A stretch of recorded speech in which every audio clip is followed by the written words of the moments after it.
Bonjour à tous, je vous fais aujourd'hui une vidéo pour vous démontrer un exercice assez original pour les mollets.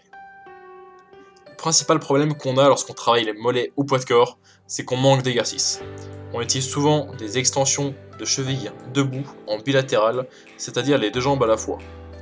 L'inconvénient, c'est que l'exercice va rapidement devenir trop facile.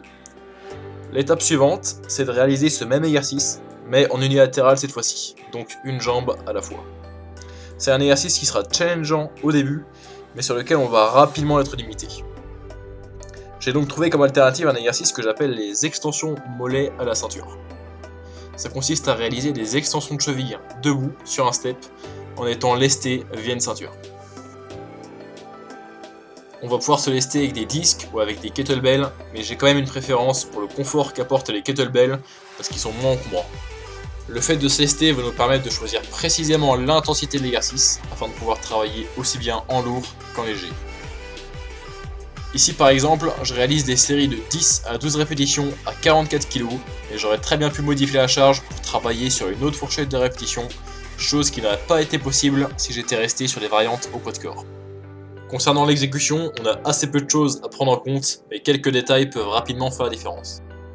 Il est d'abord important d'effectuer l'exercice sur un step ou une marche afin de bénéficier d'une amplitude complète. Pour le tempo, j'aime bien faire une pause d'1 seconde en position haute, puis contrôler la phase excentrique pendant 2 secondes et de finir à nouveau avec une pause de 2 secondes en bas. C'est important d'avoir un moment d'arrêt en bas de la répétition pour pouvoir réduire la capacité du tendon calcanéen à restituer de l'énergie élastique. Pour information, le tendon calcanéen c'est simplement le nom scientifique du tendon d'Achille. Un dernier conseil que j'ai à vous donner, c'est d'expérimenter avec différents écartements des pieds.